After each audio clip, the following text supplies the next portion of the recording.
This film is an official selection of Ernie's Pay-As-You-Go Film Fest.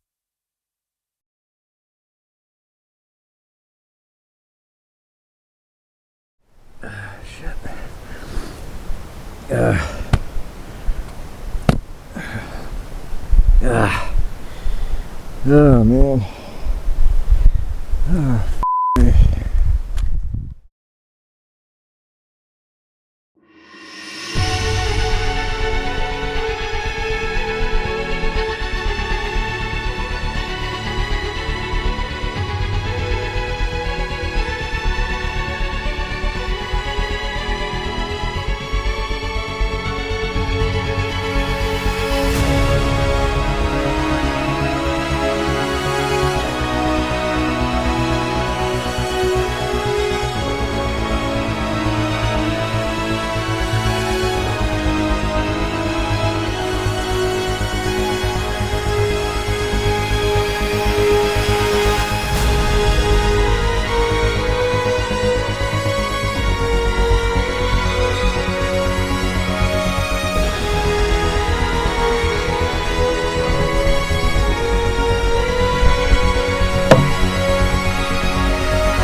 Over 100 years ago, an airplane crashed in the jungles of Hawaii.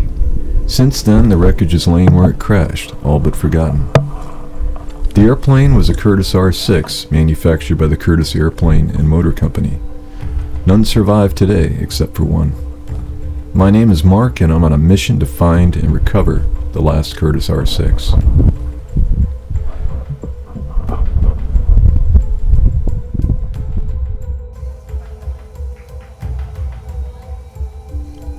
The location of the crash is not far from civilization, but the jungle is so thick there it might as well be hundreds of miles.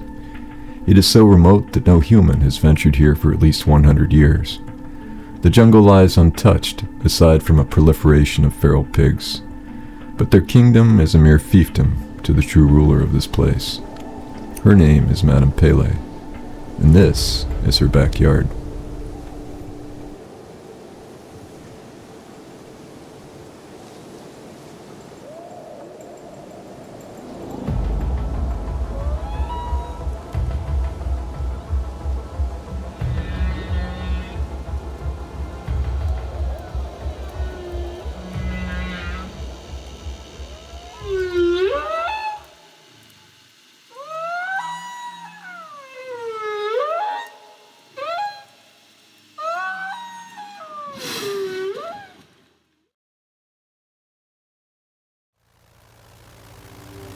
On the evening of May 9th, 1918, the small, two-seat biplane sputtered into the clouds.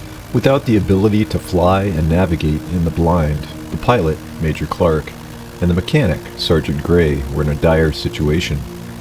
Somewhere, several thousand feet below, was the pounding surf on a windswept rocky coast, and somewhere, 10,000 feet above, was the peak of a dormant volcano. Between these barriers lay miles of uninhabited jungle rainforest. Compounding their troubles was the long shadow thrown by the volcano as the sun dipped below the horizon. At 9:15 that morning, Major Harold Clark and Sergeant Robert Gray, both of the U.S. Army Flying Corps, took off from the waters off Fort Kamehameha near Pearl Harbor. They landed in Kahului Harbor on the island of Maui around noon. This was the first time an airplane had flown to Maui, and there were hundreds of people watching. The residents gazed in awe as the R-6 slowly circled the harbor, then glided gracefully as some great waterfowl upon the harbor surface. Clark and Gray took off from Kahului Harbor around 3 o'clock. They were bound for the Big Island. All of Hawaii was awaiting word.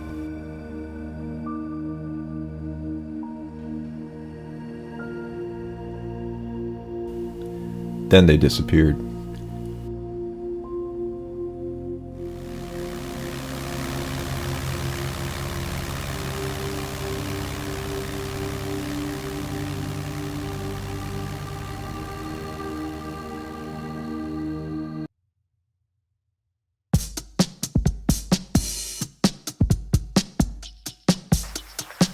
read about the flight years ago while vacationing in Hawaii.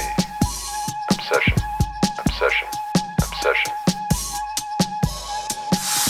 After quite a lot of research, I thought I had a pretty good idea where the crash had occurred. It appeared that the wreckage now lay within Hakalau National Wildlife Refuge. And they were not open to the idea of people trampling their jungle because of a fungal pathogen called Rapidohea death. So a permit would be required. That's when the permit dance started. I contacted Hakalau and the dance began. Like a hula dancer on the dashboard of life, hips swayed to the beating rhythm of the music and everything looked promising. I was planning on recovering bits of the airplane for a museum, so I contacted the U.S. Army Public Affairs Office in Hawaii. Can I take your order, please? To see if they still own the airplane. First person I spoke with was enthusiastic, but he kicked me down to an underling who couldn't give a rip, but was very helpful. She recommended contacting the U.S. Army Museum of Hawaii, so a third dance was begun. Can I take your order, please? I contacted the Army Museum, also seemed to care little for my quest, and he said there wasn't room in his museum for an airframe. Can I take your order, please? But he was very helpful. He contacted the Army Center of Military History for advice, and a fourth dancer joined the scrum. Can I take your order, please? Eventually word was received that the Army no longer owned their old crashed airplanes. They said it was an Air Force airplane. This is because the entire Army aviation lineage transferred to the Air Force in 1947 when they were created. So I contacted the U.S. Air Force Museum, and they happily set their legal department to the task. Then, in a surprise turn, Hakalau, the hula dancer, decided an expedition was too dangerous and declined the permit. The expedition was dead.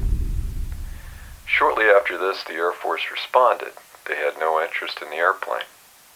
Crashed aircraft pre-1962 were up for grabs. But this was a hollow victory. Can I take your order, please?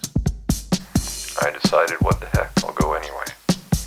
I would go alone, armed only with my wits, a map, and a variety of weapons for protection from the feral pigs which have overrun Hawaii. Did I mention the wild pigs? Oh, yes, feral pigs. They can be dangerous. They're big, fast, protective of their young. They can be aggressive and unpredictable, and they occasionally kill people. Kill people. Kill people.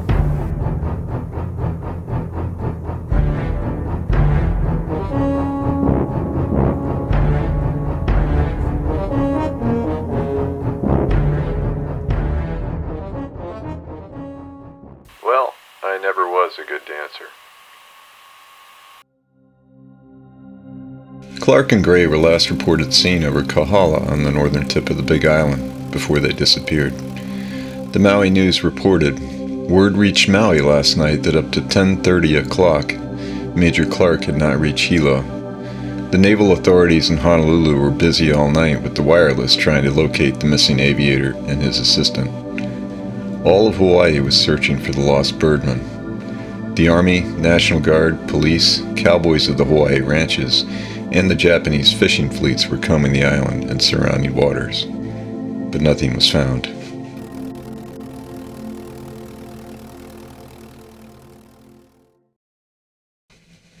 The plan was simple on paper. Hike from the nearest road to the Honolulu stream, then hike from there up to the crash site. With luck, there would be pig trails along the stream, because without them, it would be impossible to reach the site in a day. Enough water would be carried to reach the Honolulu, then water would be taken from the stream. This area gets over 200 inches of rain a year, so too little water would not be a problem. The terrain between road and stream was unknown. Once at the site, camp would be set up for one night.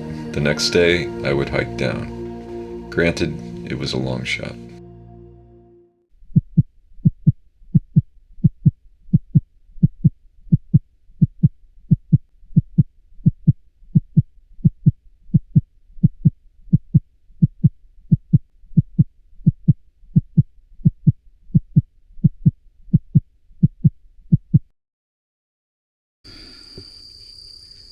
Okay, so I am just off the road and headed for the Honolii stream, and couldn't go in where I'd intended, so I had to go in a little bit east, which increases the distance I have to trek to the crash site. There's also a lot more private land here that's occupied, so need to be super careful. Anyway, it's a little nerve-wracking. I'm trespassing. I'm really not supposed to be here. I had no idea how the locals would react to find me out here. Probably not very good, so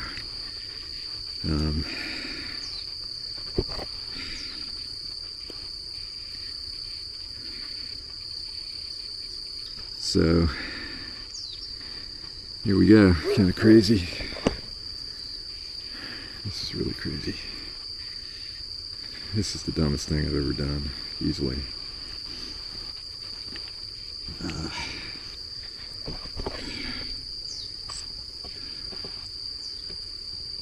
Welcome to the jungle. Alright, let's do this thing.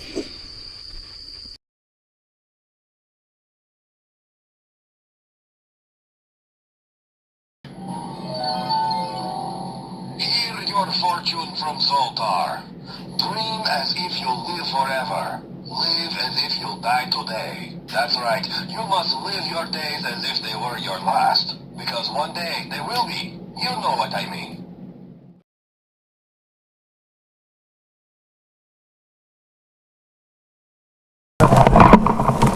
Ouch. Stabbed myself in the leg again. Must be right. Maybe not too hard. Being some difficulty. God, this stink. It's just thicket. Branches in every direction. Take 20 minutes to hack through. That is the direction I need to go.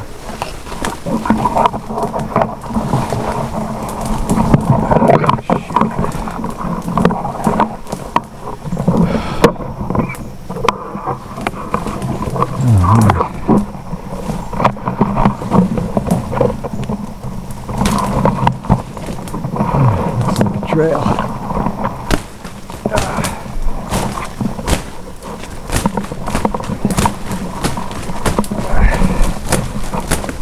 Get off of my feet.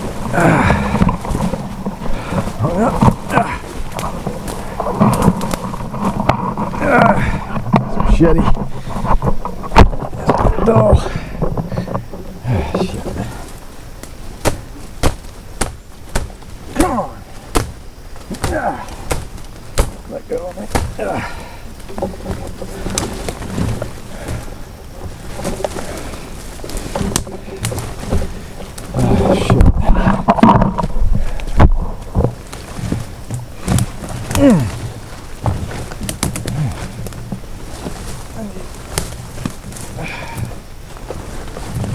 Hedge trimmer would be handy. Ah, shit. Alright, well, that's what I got. A traily kind of thing.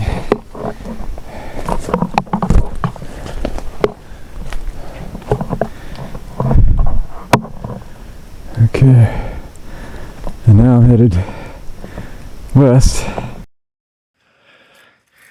This is a little clear area. And my SATCOM doesn't seem to be working. It's too many trees here or something, although I've got a nice open space here. I still can't get a connection. So if that stops working, if it doesn't work, then I'm gonna have to bail, because people need to know where I am. Because if I got lost here, there's no way, no damn way anyone would find me. That's weird. What the fuck is that? Holy shit.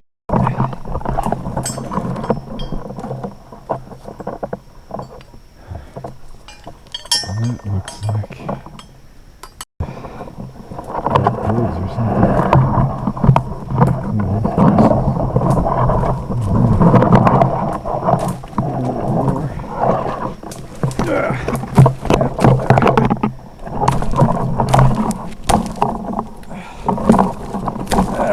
Machete. Can't get through.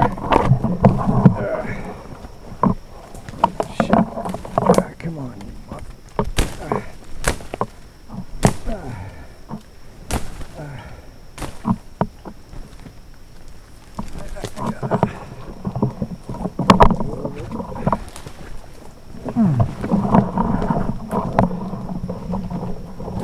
Damn it.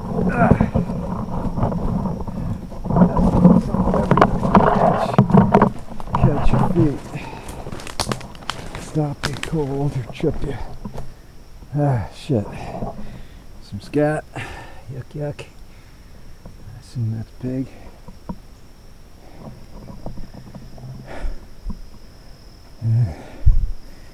So, that's the direction I gotta go.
For an hour, we had been groping through the fog, with only a glimpse of the sun now and then. The motor was sluggish. It was getting dark, and we had to come down. Once, we almost ran into a hill. We didn't see the blame thing until we were almost on top of it. I felt the major tap my shoulder, and when I turned, I saw him shake his head and point straight down. It was going to be rough. A tree stuck up out of the fog. We came crashing down through the trees. I can't pull her up. Hold on. We're going down.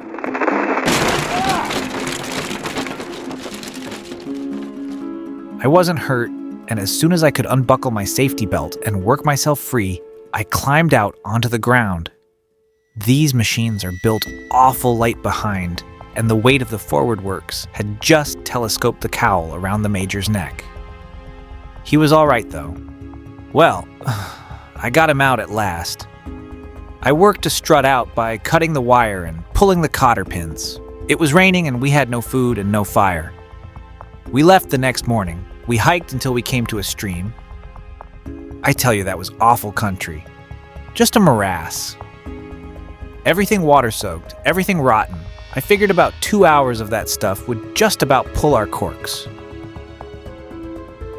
You never seen such country. The brook got wide and deeper, and the slope downhill got steeper.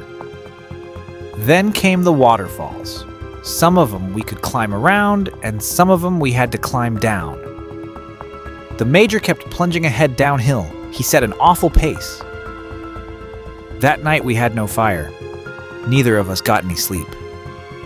We were soaked to the skin and chilled to the bone. We lay all tangled up in each other's arms, trying to keep warm, and as soon as one of us would doze off, the other one would have a chill. The next day, more waterfalls and steeper ones. I never saw anything like it, man. I got cramps in my legs from slipping and sliding and falling, but the major, he kept boring in, jumping and skipping from rock to rock, just like a regular damn Rocky Mountain goat.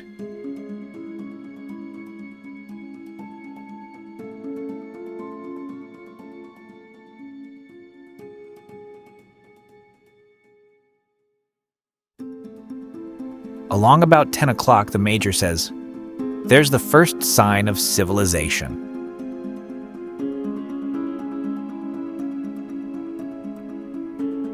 Major Clark and Sergeant Gray walked out of the woods today. I repeat, the lost aviators have been found, alive and healthy. Major Harold Clark and Sergeant Robert Gray are safe in Hilo, and tonight are sleeping peacefully in their beds. The fears and doubts of thousands who have anxiously waited upon news of the aviator and his mechanician, and who had all but given up hopes for their safety, are allayed and put to rest.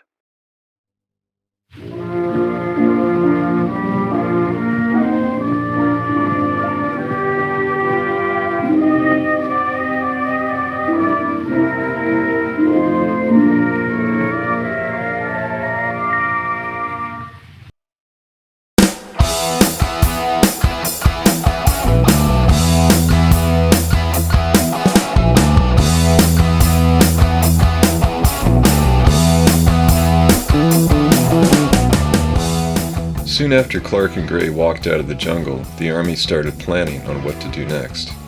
The aircraft fuselage and wings were too heavily damaged to remove, but the engine and propeller were intact. Several search teams went up the mountain to search for the aircraft, but only one, a team of Japanese hunters, found the site. They were then contracted to bring the engine and propeller down the mountain. Along with them on the recovery were Sergeant Gray and Lieutenant Ralph Wilson. Trails were cut through the jungle and the 700-pound engine was dismantled piece by piece. Luckily, the team took photographs of the operation, which by pure dumb luck and the efforts of one man were preserved. Over the course of several weeks, the engine and propeller were brought down the mountain. Where they ended up is anybody's guess. But the airframe was left to the elements. Being made mostly of wood and fabric, it will have long since decayed, but the hundreds or thousands of metal parts still remain, probably below heavy jungle growth. So how on earth can one find this thing, you ask? Well, it won't be easy. In fact, it might be impossible.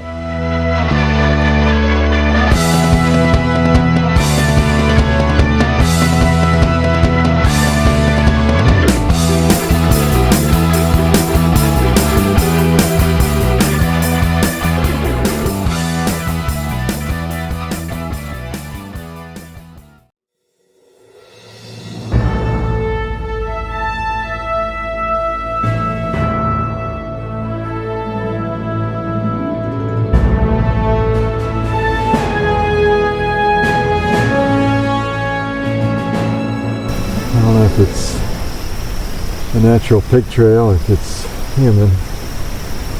I sort of suspect it's human because it looks too nice.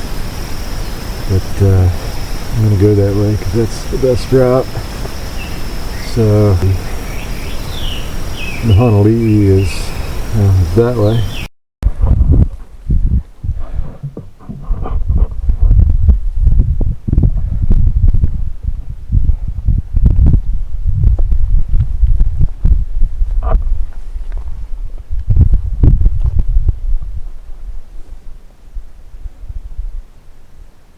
I can hear water flowing.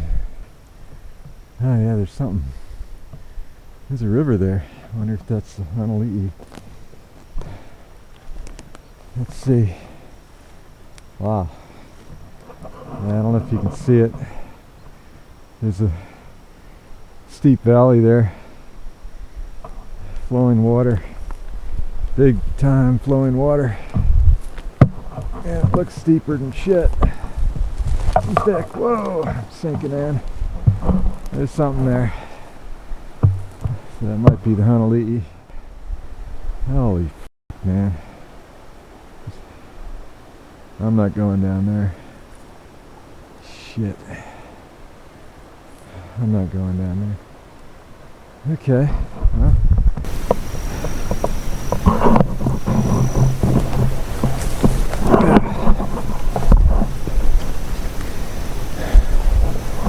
So this looked like a nice little area with trails, and I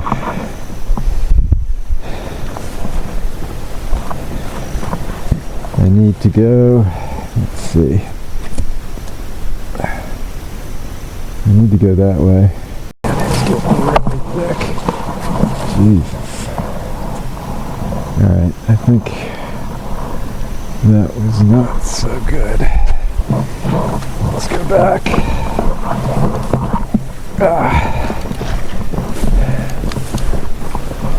Look promising. Nice open area. Let's see about up in here. Let's see, I need to go that way.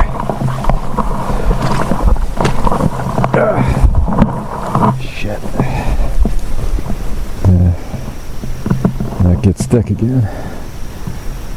Shit. Thought I had it.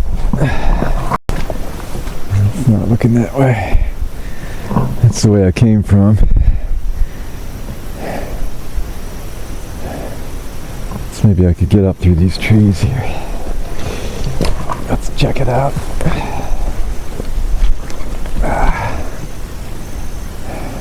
how thick that is. It's thick. I need trails. I need trails. Okay.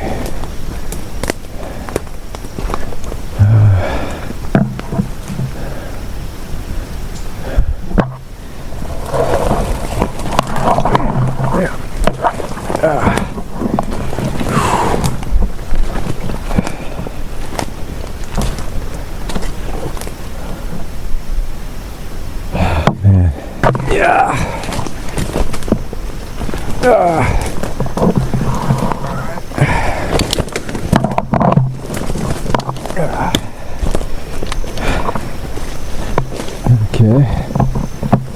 Okay, looks like a little trail through here.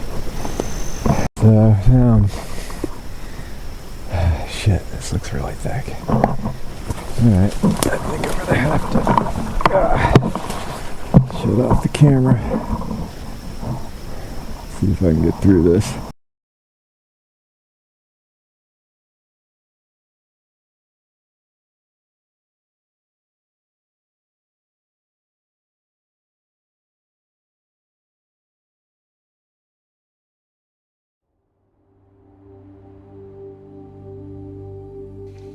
Lieutenant Ralph Wilson was responsible for leading the expedition to recover the propeller and engine from the crashed R6.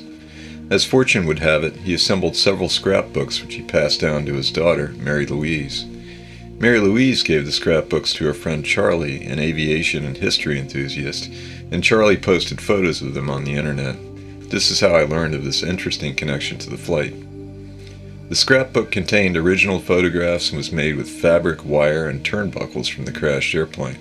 It was a rare treasure. Mary Louise also was a rare treasure. Now 100 years young and as spry as ever, she agreed to be interviewed for this documentary. He's always interested in new things. He read a lot. He used to make telescopes. He had a big 50-gallon drum in his shop, and on the top he had a big piece of glass mounted, and then he had another piece of glass mounted on with a stick, and he'd walk around that barrel miles every night, grinding the lens for his telescope. And he ground it all by hand. And we had a long kitchen, and he would go in there and he would test it. And my mother would, because you have to, I guess, get it to go down to a dot or something. And he made several telescopes, put them up on our roof on Maui, and invited the neighbors over to come look at the stars, which is really great. So he was always into something. He collected bugs. He would put them in a cyanide jar, and then he'd take them out and mount them on pins. And he made this big stadium, and he mounted these bugs as customers and sightseers in the stadium. In the middle, he had a boxing ring and two praying mantis in there. He was very imaginative. So he was always doing something that was taking his mind in his hands. And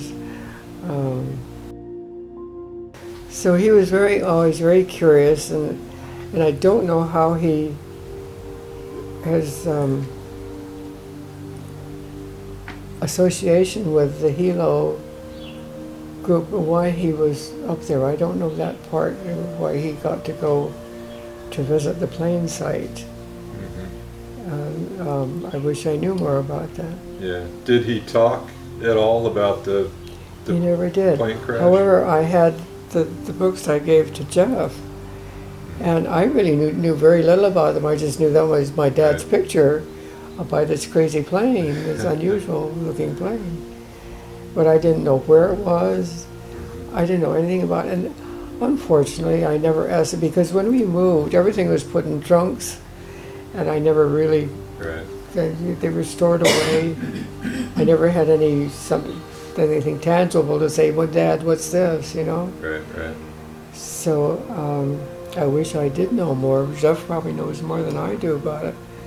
As is the case with so many children whose fathers have done so many interesting and obscure things, he never bothered to mention his part in the engine recovery. So it appeared our interview was at an end. However, we were able to tell Mary Louise all about the flight and about her father's role in the recovery. I also told her about my attempt at locating the crash site. Then Mary Louise told us more stories of her life on Hawaii and the history she has been a part of. Oh yeah, we were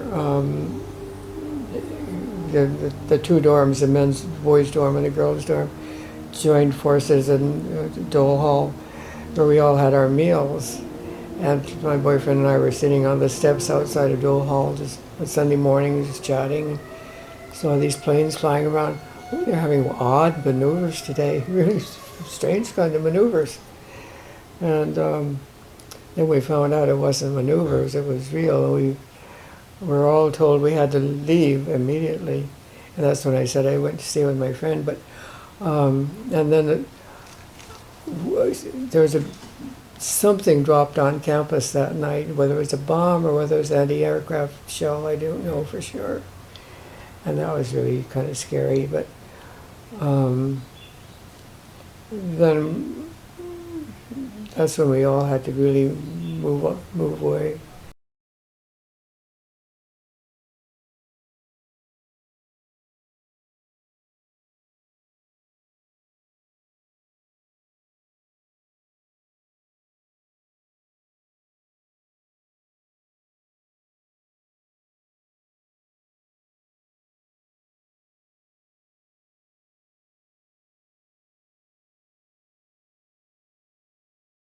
In those days, this was during the war, there were no places to rent. So the man that my dad worked with, Andy Anderson, who's written all those Hawaiian songs, he said, well, everybody sent their families to the mainland. They evacuated them because they were afraid that, there would be stuff here going on. So he said, I'm all alone here, so come live with me. So right on Diamond Head, which is great. Wow. And Andy, as I said, is a composer, written a lot of well-known Hawaiian songs. And he'd come home from work, and I'd run in the house, and there's a cement floor, and he had this grand piano there. I'd lie under the piano on the cement floor and listen to him while he practiced it or was making up songs and stuff. So that was really a great experience to be able to hear the beginnings of all these wonderful songs that he wrote. Well, I tell you, a stenographer in our office, this was just before Christmas, and we were all leaving 5 o'clock, and she was next to me, and she said, Mr. Anderson, how come there's no Hawaiian Christmas song? She said they take all the hymns and they put Hawaiian words to the hymns, but there's no original melody. Well, that spurred me right away. I thought, what a good idea. And thought this over, and over a period of a few days, this came into my head, put it down on paper, and I've been singing it ever since. Jingle bells upon a steel guitar, through the ponds we see that same bright star. Mele Kalikimaka is the thing to say on a bright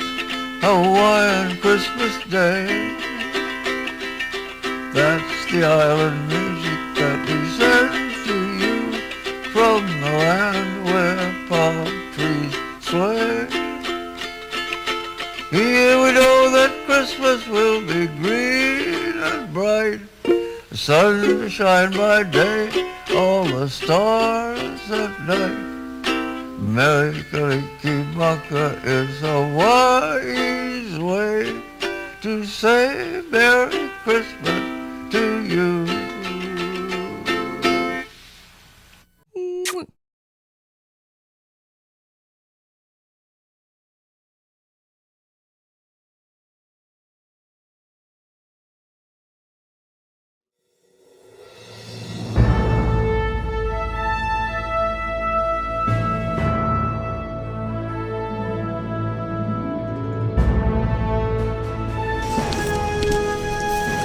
So, just to give you an idea how far I've gotten in this trek, let's see, here's the map, and here, after 3 hours of trekking, and I want to be up here. Not going to happen. Not going to happen. So, I'm done.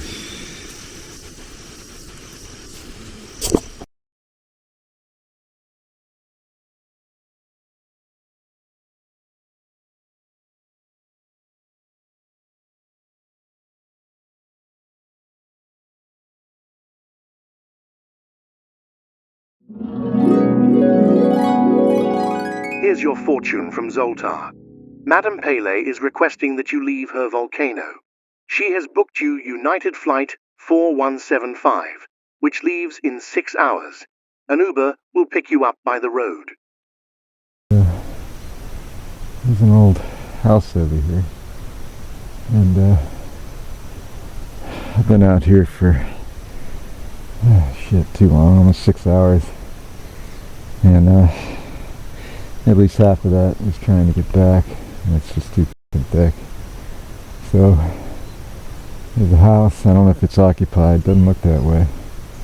It's pretty beat up. It's probably a hunting cabin or something.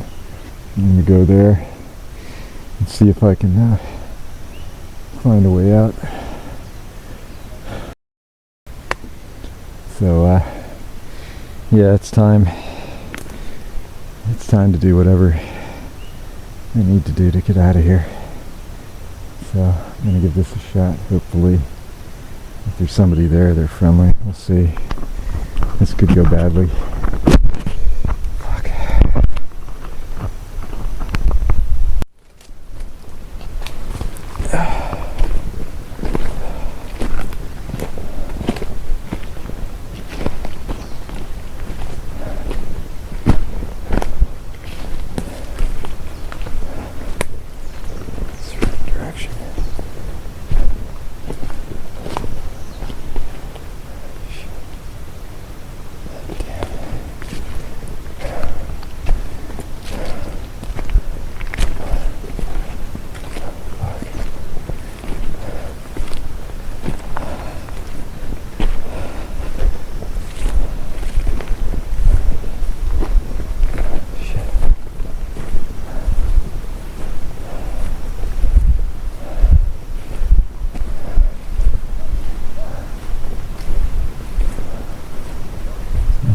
I need to be.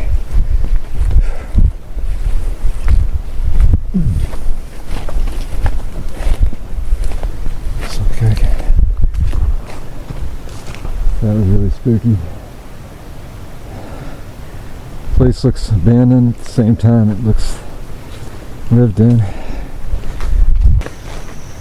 I thought I was toast there for a bit. Maybe I still am. So, just gotta get the fuck out of here.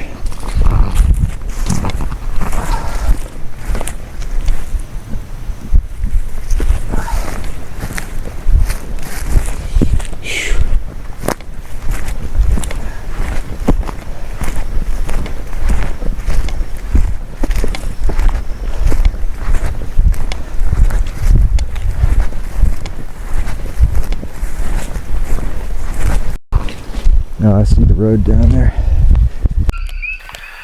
So I guess this is where it ends. In the rain, for a ride to the nearest cold beer. I won't be doing any talks at the Explorers Club anytime soon, and at least I won't be up on any federal trespassing charges. I wonder, though, if I had started from the top of the mountain, which was the original plan, I think I would have had a pretty good shot at finding the wreck of the last R6. To be continued. I heard the story from my grandfather's friend, how two young soldiers took to island sky, their engine humming where the trade winds bend, before the clouds came rolling thick and high, lost above the clouds, lost above the clouds. Sometimes we fly too close to heaven's door, sometimes we fall when we were meant to soar. Every hero's tale has chapters yet untold. The clouds, lost above the clouds.